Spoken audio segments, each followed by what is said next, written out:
Há 2 semanas, a greve geral promovida por todos os sindicatos paralisou o país.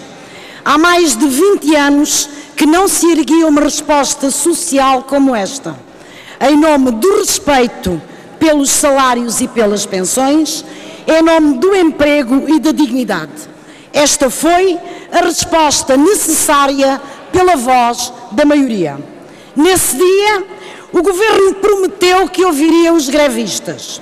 No dia seguinte, respondeu e garantiu que responderia à crise económica com um plano de crescimento para criar emprego. Agora ficamos a conhecer a sua resposta.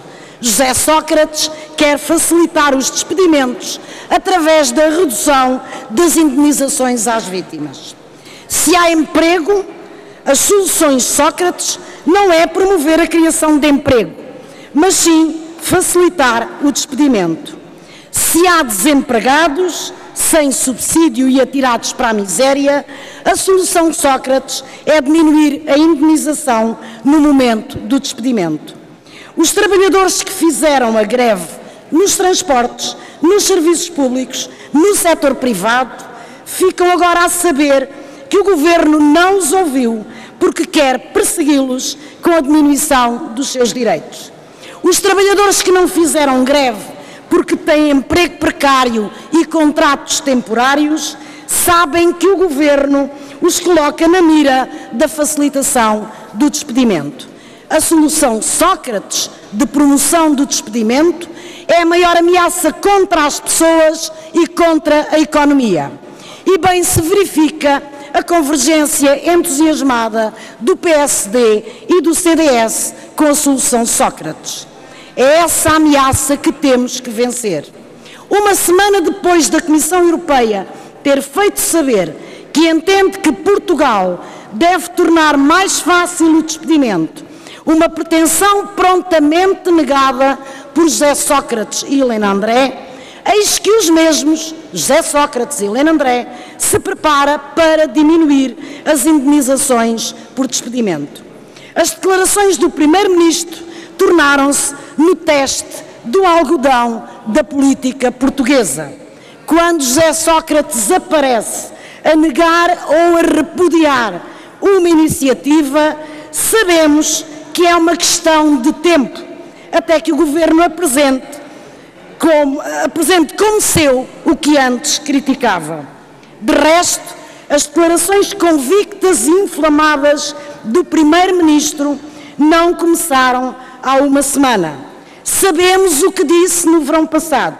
Na altura, José Sócrates e os principais dirigentes do PS passaram semanas e semanas a zurzir na flexibilização dos despedimentos. Há escassos meses, estamos lembrados, era uma proposta radical do PSD e uma medida injusta para os trabalhadores.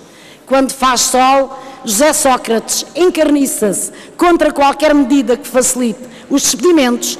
Quando vem a chuva, já é uma medida para promover o crescimento, como em tudo o resto, neste Governo tem dias.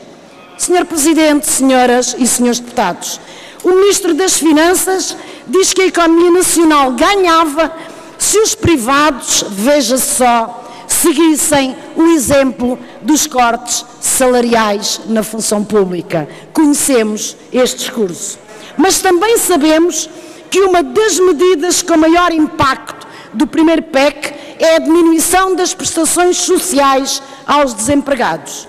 Agora é o Governo que apresenta uma suposta agenda para o crescimento que passa pela diminuição da indenização dos despedimentos, facilitando-os quando o desemprego em Portugal nunca conheceu números tão altos.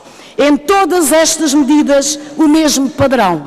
São os trabalhadores que estão a pagar o ajustamento das finanças públicas e os maus números da economia. Acreditar que os problemas da competitividade nacional residem na massa salarial e nos custos do trabalho é persistir no erro que trouxe a economia até ao estado que a conhecemos. Bem pode o Governo ocupar semanas a elogiar a aposta na inovação e no conhecimento. Quando as coisas apertam, viram-se para os suspeitos do costume, os trabalhadores.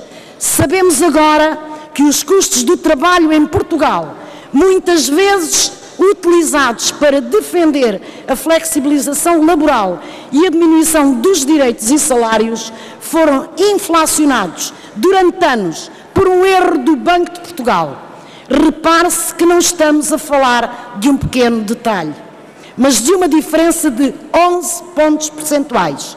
Diferença essa que justificou durante anos e anos a contenção salarial.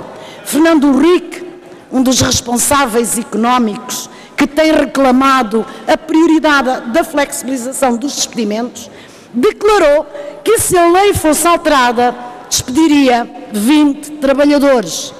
Numa empresa com mais de 9.500 trabalhadores, estamos a falar de cerca de 0,2% da força do trabalho.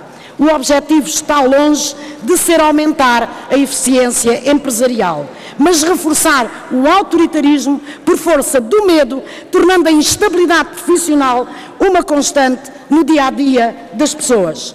Entender que se reforça a competitividade nacional, mexendo num fator tão marginal nos custos empresariais, ao mesmo tempo que se aumenta de forma absurda a fatura energética, é o exemplo vivo da irracionalidade económica desta perseguição social.